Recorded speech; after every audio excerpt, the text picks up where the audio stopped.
ಕ್ಲಾಸಿಗಂತರ late ಆಗೈತಿ, ಬಡ ಬಡ ಅಂತಾರೆ ಹೋಗ್ಬೇಕು. ಸೊ ನಮಸ್ಕಾರಪ್ಪ ಎಲ್ಲ ಸೊಕಾರ್ ಮಂದಿಗೆ.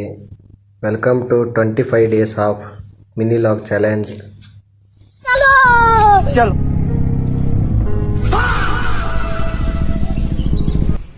ಧಾರವಾಡದಲ್ಲಿ ಅಂಕರ ಮುಕ್ಕಳರೆ ಟ್ರಾಫಿಕ್. ಇದ್ರ ಮಧ್ಯೆ ನಾವು ಕ್ಲಾಸಿಗೆ ಜಲ್ದಿ ಹೋಗ್ಬೇಕು. ಸೊ ಹಂಗೆ ಮಾಡ್ಕೊಂಡು ಪಟಾಪಟ ನಾವು ಬಂದ್ವಿ ಕ್ಲಾಸಿಗೆ. ನಮ್ಮ ಸೆಕ್ಯೂರಿಟಿ ಅಂಕಲ್ ಕುಂತಿದ್ರು, ಅವ್ರಿಗೆ ಸ್ವಲ್ಪ ಆಧಾರ್ ಕಾರ್ಡ್ ಐ.ಡಿ ಕಾರ್ಡ್ ತೋರಿಸಿ ಬಡ ಮೆಟ್ಲ ಹತ್ಬೇಕು. ಮೆಟ್ಲ ನೋಡಿದ್ರೆ ಹೆವಿ ಅಂದ್ರೆ ಹೆವಿ ಅದಾವು. ನಮ್ಮ ಇನ್ಸ್ಟಿಟ್ಯೂಟ್ ಒಳಗೆ ಲಿಫ್ಟ್ ಬೇರೆ ಇಲ್ಲ. ಸೊ ಹಂಗೆ ಮಾಡ್ಕೊಂಡು 3 ಫ್ಲೋರ್ ಹತ್ಕೊಂಡು ನಮ್ಮ ಮೂರು ನಾವು ರೆಡಿ ಹೊಡಿತಿದ್ವಿ. ಸರ್ ಬಂದಲ್ಲ ಅಂದ ಆಮೇಲೆ ಕಡೆ ನಮ್ಮ ದೋಸ್ತ್ ಚೇತುನ ಹಂಗೆ ಮಾತಾಡ್ತಿದ್ದ. ಸರ್ ಬಂದ್ಕೊಂಡಾಗ ಹಂಗೋ ಹಿಂಗೋ ಕಮೆಂಟ್ ಹೊಡ್ಕೊಂಡು ಕಿಟ್ಲೆ ಮಾಡ್ಕೊಂಡು ಆಟ ಆಡಿಕೆ ಅಂತ ಕೂತ್ಕೊಂಡಿದ್ವಿ. ಆಮೇಲೆ ಕಡೆ ನಮ್ಮ ಚೇತು ಅಂಕರ ಯಾವಾಗ ಮಕ್ಕಂತಾನ ಯಾವಾಗ ಹೇಳ್ತಾನ ಕ್ಲಾಸ್ ಶುರುವಾದ್ನ ಮಕ್ಕಂದಾನ.